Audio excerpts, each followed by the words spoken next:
Hey, big man. Wagwan. Jarasta. Big ups yourself, Grand Rising. Shalom, everybody. Peace and blessings. Um, First off, I want to start by saying um, I know I said I was going to try to start some new content, some different content here recently. Um, it's like this, man. My life is like this all the time. Things that I would have never thought would have happened. But I never would have thought that it happened to me like this. Persuaded to stop doing what I'm doing, stop talking about what I'm talking about, stop being about what I'm about, basically. Wasn't actually put out or said like that, but I know it would I know the concept. And it all just try easing its way on in. I would have people come to me, offer me or try to offer me a certain amount of money or try to offer me a lifestyle to to stop doing what I'm doing. And I can't believe I even entertained it for as long as I did. Um,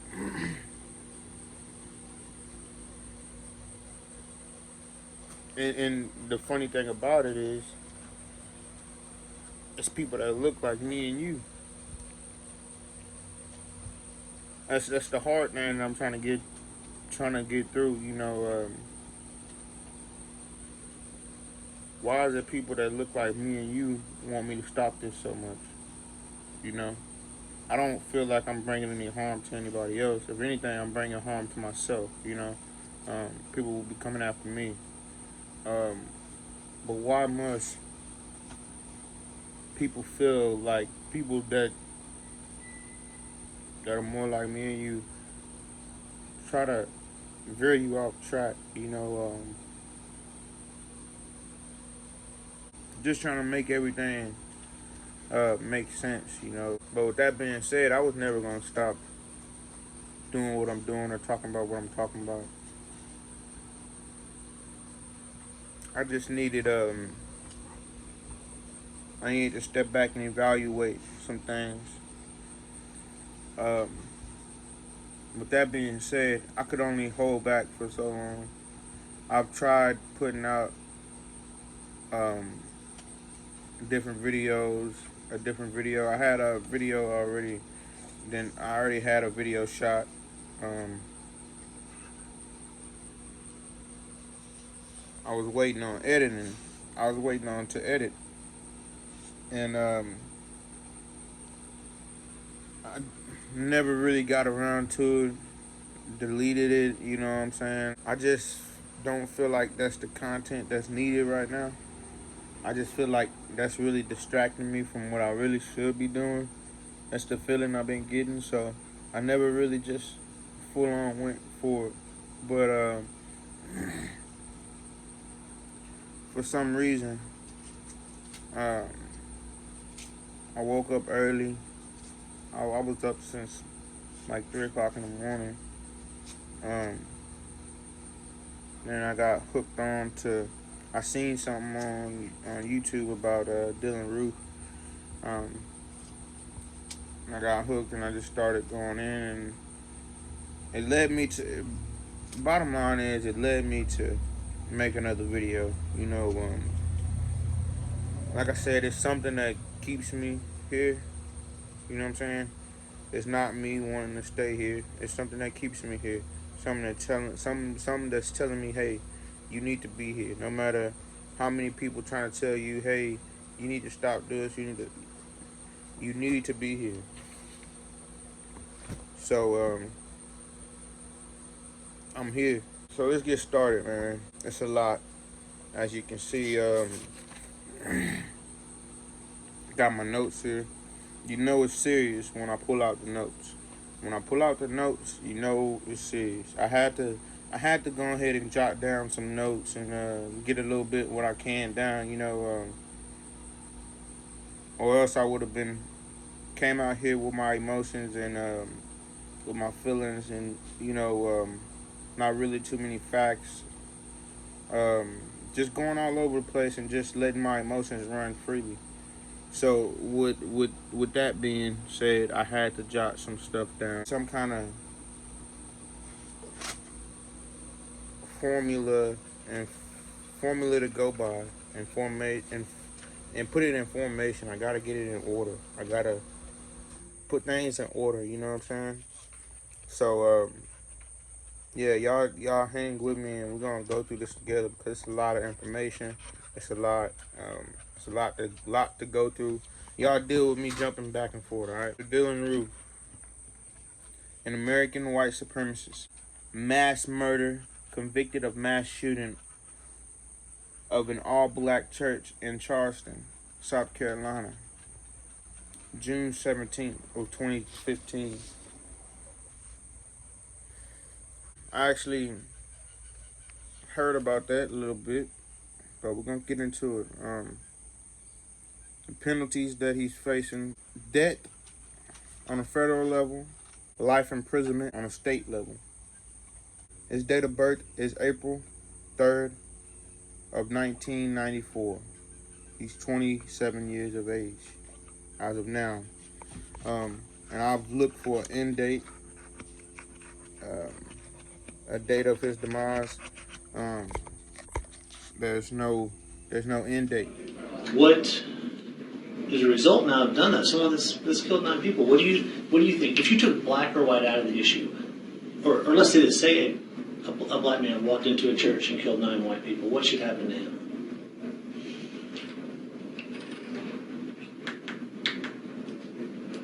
You already know the answer. Just tell us. I mean, I can see by the look on your face you already have a thought. So what was your thought on that when he asked you?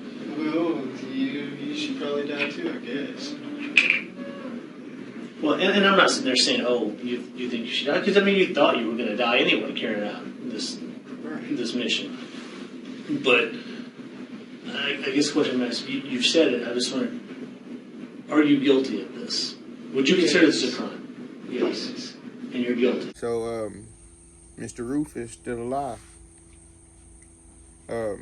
Sitting in somebody's jail, just wasting time, basically. You know what I'm saying?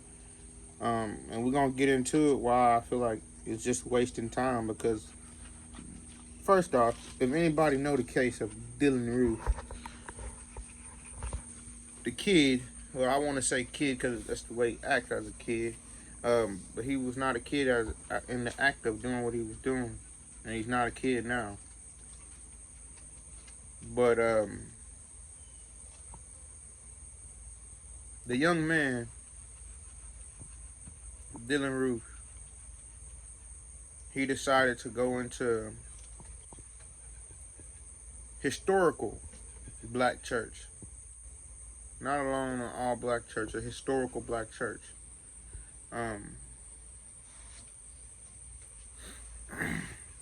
Which he later on states that he looks up on the internet. Now, Mr. Dylann Roof still awaits trial. So he has no end date. No date of his death, of after killing 9 innocent people while wounding 10. Mr. Dylann Roof lets it be known that what kicked off his initial research of the internet and like led you down this path, or was this just Dylann? Did Dylann just come up with this all on his own, as you said, or is there somebody else there that's recruiting, training, and getting people and saying, "Hey, let's go do this"? No. I mean, it's pretty much just it sounds lame. I don't really like to say it, but it's pretty much just the internet. Yeah. All the information's there for you. Can you, other than, because Mr. Dylann Roof is not your normal, typical. You do everything through a racial lens, everything that happens, because that's how black people think. Black people, from the day they're born, are racially aware, but white people aren't, because we're brainwashed not to be. but I am. Because it sounds corny. No, when you no, say- I'm listening when to what you you're say saying. woke up, No, no, you know, no, when you say that sounds corny, we- but I guess that's the only way to put it. We understand what you're saying, but where did you learn this? I mean, I know you say the internet, but are there sites? I mean, what inspired you to go, I gotta research Because this? Dylan, believe me when I tell you, you know, and Michael and I have interviewed many people and with each other, and you're an intelligent individual. And the bottom line is the fact that you make maybe grades at a school or things like that don't reflect it, but you're an intelligent person. The fact that you're able to read and comprehend and maintain specific knowledge, you know, you're highly aware. I guess is what I'm trying to say. And I did want to put, obviously, I don't think I asked that question. I usually do. You said you got your GED. You can read and write. Right. Yeah, I mean, because you had to. I mean, that's the question. I was like, well, could he read it? Mr. Dillon done some research, and out of that research, Mr. Dillon found a historical African American church.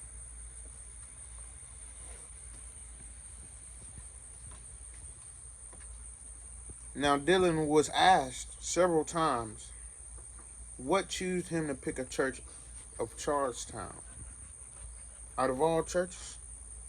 Now, Dillon had two parents, just like the rest of us. I know we all might think that he's a monster, you know.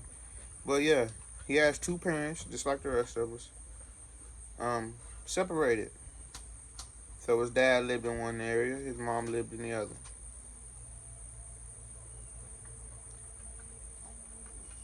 I don't think of his knowledge he known what the officers was doing. But through the interview, he lets it be known, yeah, his mom is not a big fan of guns, but his father was. He claimed to not be living with his father, but to stay with his mom.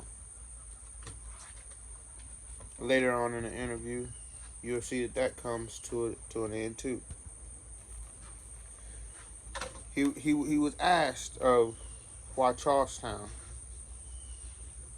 There's a lot of black churches around the area your father lived. What made you choose a church of Charlestown? What made you choose to go to Charlestown? And, you know, cop asked, why did you go all the way to Charlestown to kill some black people when you have black churches in your town? That far away. And but going down, was there any other with any of the events like did the Walter Scott event that happened down there? Oh, that, no, that had nothing. That had nothing whatsoever. It was strictly just because. It's just Walter Scott. You're talking about that black guy that got shot by the cop, right? No, that didn't have anything to do with it. I just like Charleston. That's really it. And so Now, he had to do some research. What kicked off all this research? What kicked off all this research? What I don't get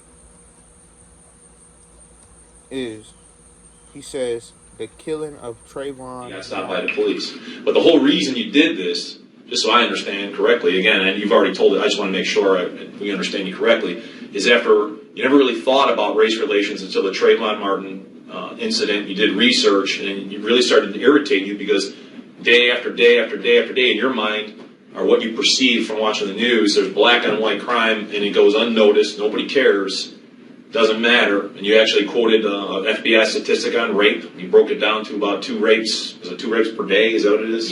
2 rapes per state. 2 rapes per state per day. And that upsets you. And you basically said that when you went into the church, you had made your mind up that you had to do this. You said it had to be black victim. It had to be black. You were targeting black individuals because there's no skinhead movement anymore. There's no KKK movement anymore. And your whole goal was basically to do what? You said to kill black people, but what was the reason though? What was the reason? What does this do? I guess my question is there's 9 people that are dead. You said that you said the goal was to kill black people, specific, just black, because they are black, because you're sick and tired of what's black on white crime and no one's paying attention to that. The lack of movement with the skinhead movement, the KKK. So you said you wanted to kill black people. Now that you did, what are your thoughts? What message do you want to be told to the public? What do you want people to remember Dylan Roof for? of 2012 made him start to research all the things, black on white crime. The death of Trayvon Martin made him start researching white on black crime. And ever since that day, he's been looking into making a statement, because he feel as if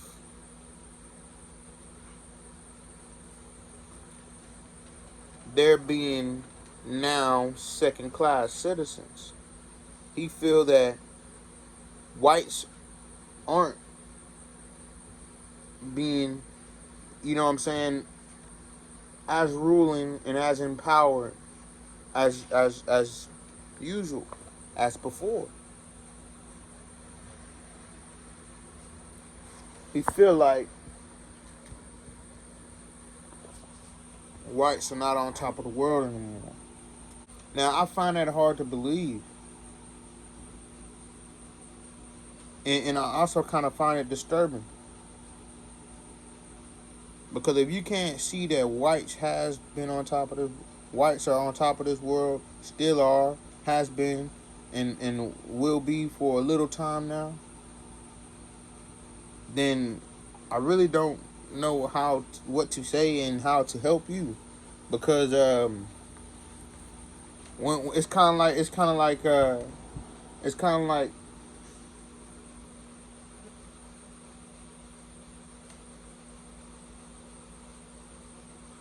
like having it all, but he's saying, man, I just can't. But you got everything, and you feel like you have nothing? You mean to tell me you feel like you have nothing?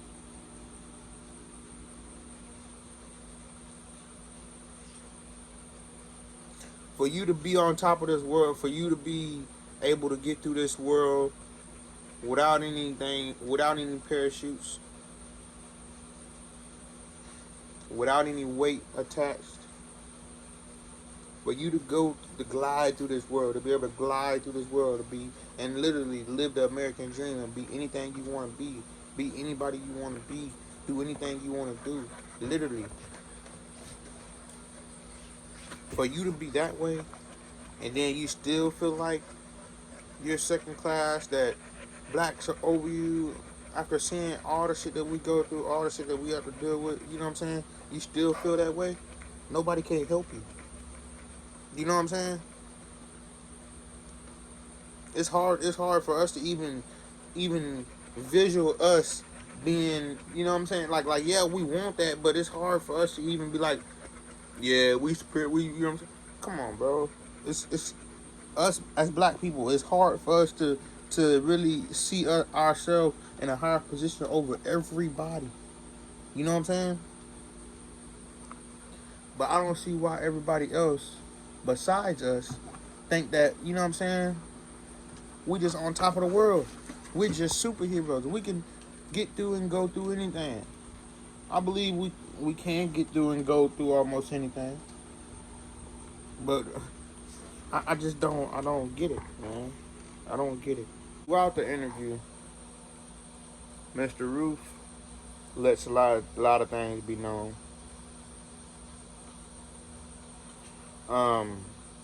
He lets it be known that he was never done wrong by blacks.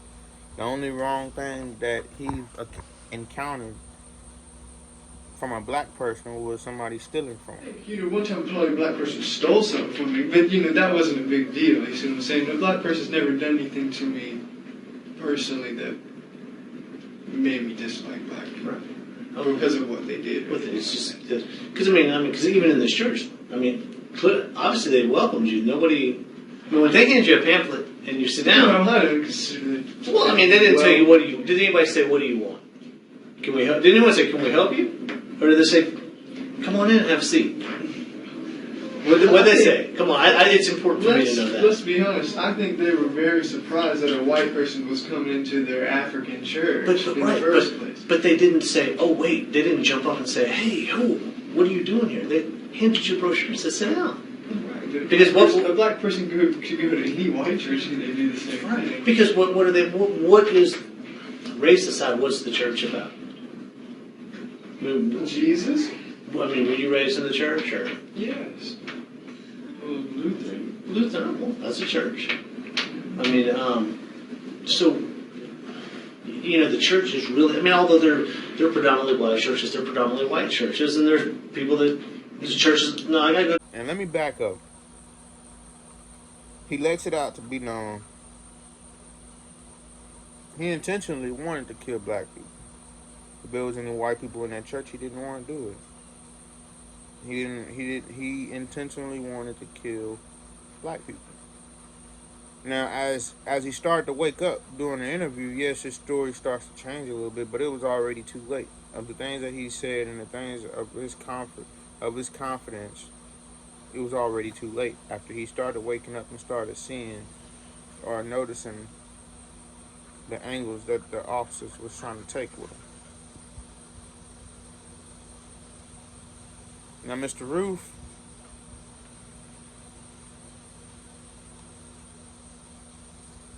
he was welcome into the church. He had planned it all out. You know what I'm saying? He had a couple days or a couple weeks prior, he had stopped a little black lady outside the church. He said he was walking. He had stopped a little black lady getting into her car outside the church.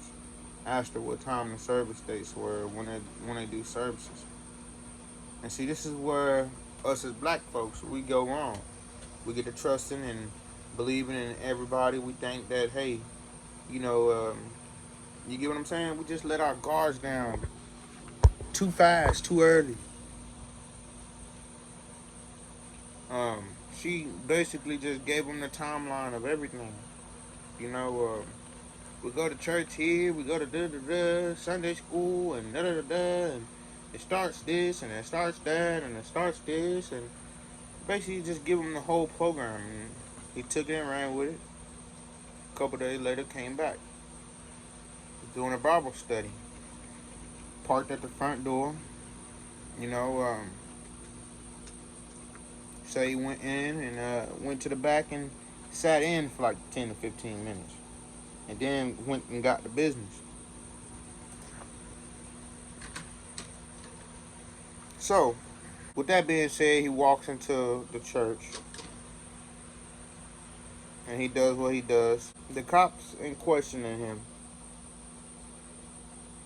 ask, so why not, you know, there's a lot of black churches. Why that church in Charleston? There's black churches in your dad's town. Why you didn't choose one of them? Is it because of the Walter Scott? It was a Walter Scott case. I wasn't too hipped on it. A black guy got shot by the cops. That's what he said. Oh, that black guy that got shot by the cops?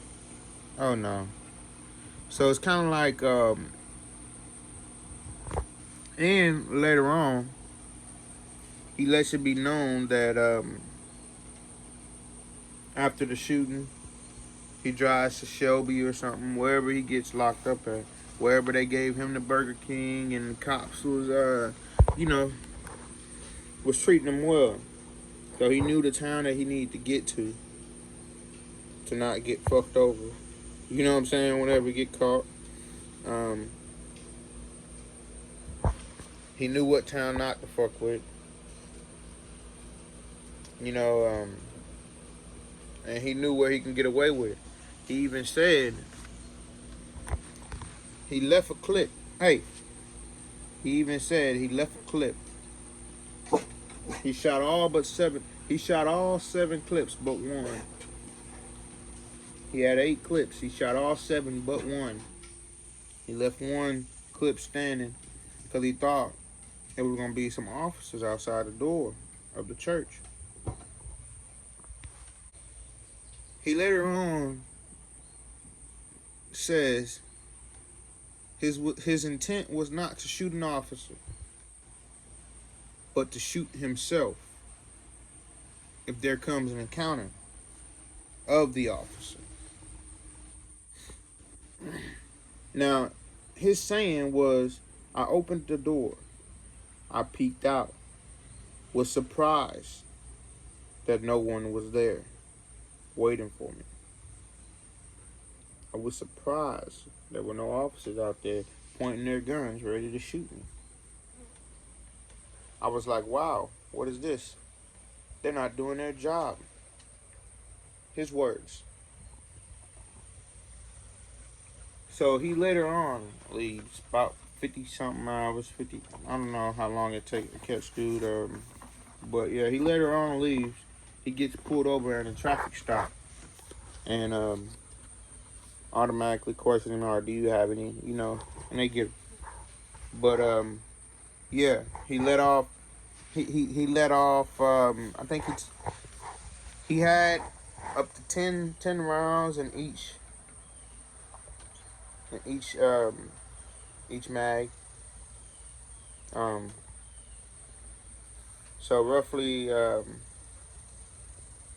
between 80 rounds, 80 and 90 rounds. He let off 70 rounds. He let off at least 70 rounds. So even he was surprised of no law enforcement or anything being at the scene. His automobile and takes off.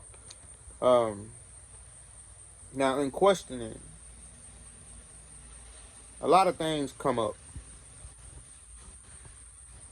Some things that he had on a shirt that he was wearing, some patches, a couple move drug usage, things that we all gonna go about. But these are things that are mentioned in the questioning that I thought was funny. The patches. We're gonna go with the patches real quick. He had a couple patches on, a couple flags. Oh, something like we're back when Yes. Okay. Rhodesia Can you tell me about? in South Africa. So the old back when apartheid and back when it was a British colony, South Africa. Right, that's the apartheid flag. And then Rhodesia, that was a country in southern Africa, right above South Africa. And was that their flag back when it was Mhm. controlled by the white? Right now it's Zimbabwe. Okay, but the white, that's back when the white people controlled. Right. And what is?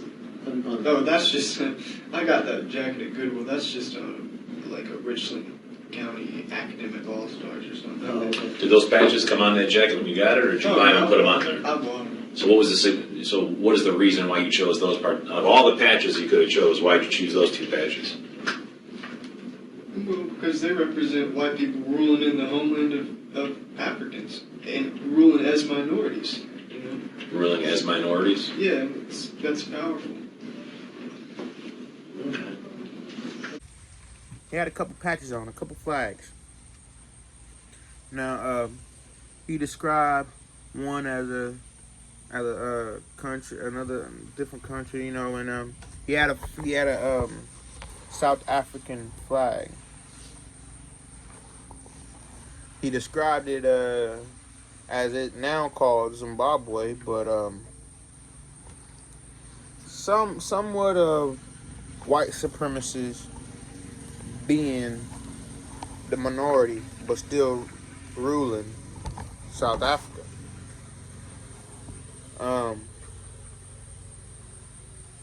It come to made me realize that's how is that how they got into the motherland first place, through South Africa. Come through South Africa, try to, he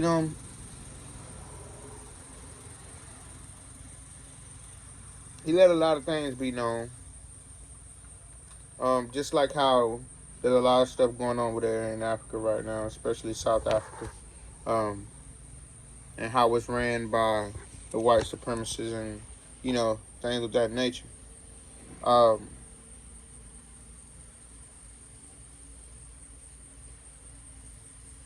I find it funny how we allow these things to happen. And he knew that this was going to be symbolized. They later on go to talk about movies, different variations of movies. Sure. Can you tell me about this? Oh, that's just a DVD. This is made in Britain. Well, I know that. It's okay. I read the back of that, and you obviously watched the movie. What's this movie about? This movie is just about a British skinhead in the 80s, like 82, I think. It's not really that. It's not really like a real racist movie or anything like that. It's more just he's just a delinquent, pretty much. Well, it talks about the skinhead whose random acts of racism, vandalism, and violence. Right, but if you watch it, there's really nothing violent in it. No. No. What about American History X? You ever seen that movie? Yeah, I've seen it. What are your thoughts on that movie? That's an okay movie, but it's got an anti-white ending. You know what I'm saying? The only reason I think it's funny because that's a good movie, but at the end of the movie, the only reason they give for you not to be a skinhead is because it's bad to go around with so much hate in your heart. That's literally the reason they give, and that's the only counter reason they have. You see what I'm saying? So in the movie, when Edward Norton's character went to They talk of, and I say this because, and I bring this up because, how many times do I have to say, or do anyone have to say, pay attention to these television shows, to these movies, to these hidden secrets. Yes, they might make us laugh. Yes, they might make us cry, but at the end of the day, everything has a message in it. We just got to be willing to accept the message that we find. He asked him about a couple racist movies that he saw, or trying to basically get an opinion, try to see what may cause or what may be a part of the way he think, the way he go about things, and other things of that nature. Who might have been a part of or helped involved, or you know what I'm saying, or what group. Now I can tell you this for sure. Organization, if he's in any group or organization, they did well with him.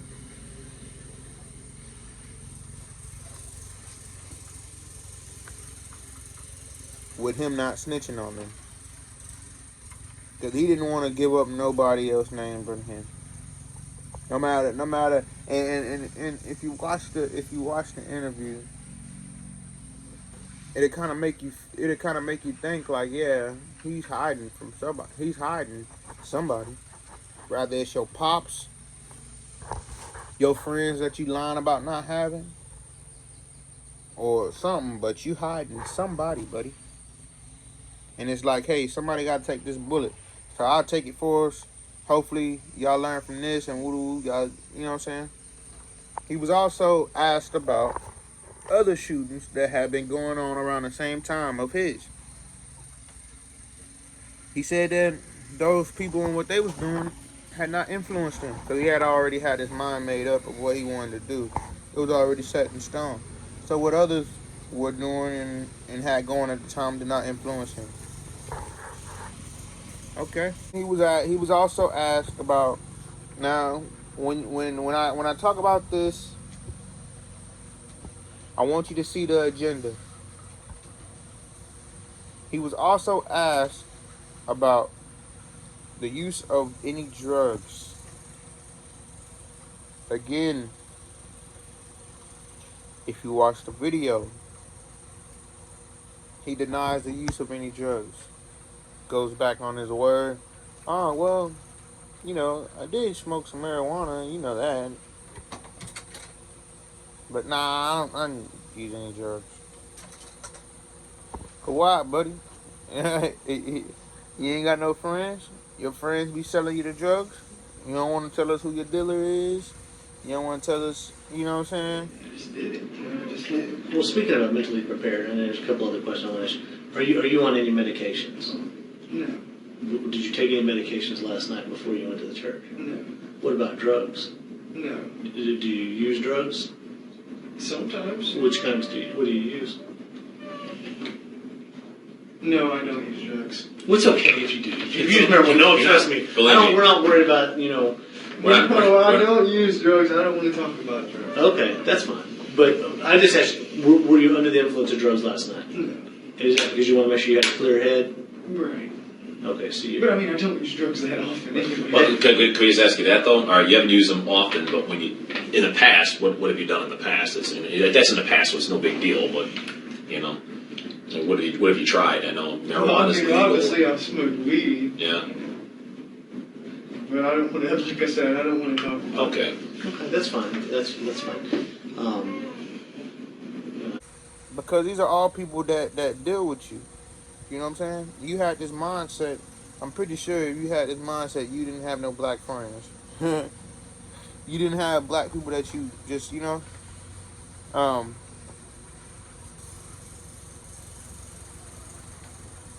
So dude automatically said, no, I didn't do any drugs. Oh yeah, I used to do. Well, you know, I do it from time to time. You know, I know all I do is about smoke, but you know, come on. First of all, marijuana is not a drug, and the world is knowing that now. Smoking marijuana, hey, and like that's what I'm saying. That's been on their agenda this whole time to try to get marijuana capitalized as a drug. But he just don't understand that, hey, these your people, the people that you think care about you, that think care about what you got going on, they don't care about anything that you got going on. They don't care about the movement that you trying to move. You know what I'm saying? They don't care about that. What they care about is money. They see that drug that you talking about, weed, that fucking drug that you trying to put in people's eyes that is such a bad thing that could be, you know what I'm saying? This drug that you call yourself using, if you would have smoked that night, you probably wouldn't even did that. You know what I'm saying? Like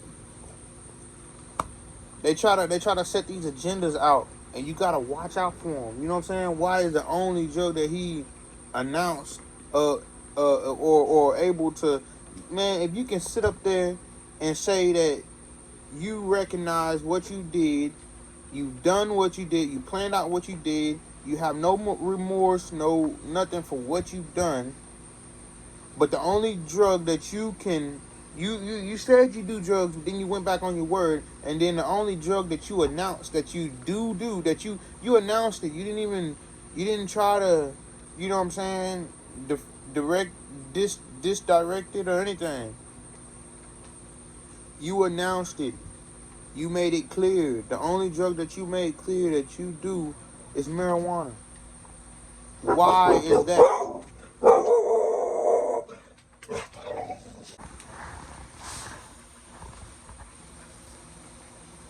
The only drug you claim to use is marijuana. Out of all. If that ain't no agenda, ladies and gentlemen, I don't know what is. You know,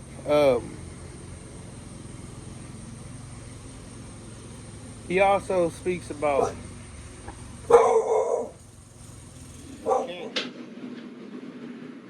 I mean, and I think that if you're saying your goal is to agitate, I mean, I guess it is, but how are we going to get things?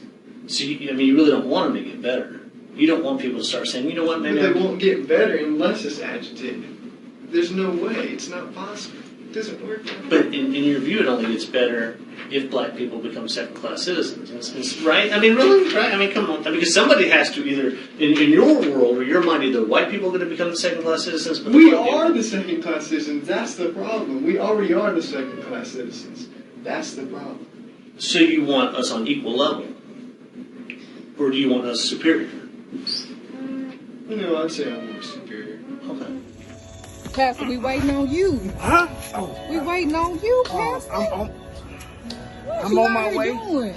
I was out here praying to my God. I See how pray you 30. got her smoking. No, sister, I pray 35 times a day. Really? can you go and tell Brother Jones that pass the plate around one more time before I start service? Sister Jenkins in the hospital, and she gonna need help this month with her bills. Looking good. Everything all right?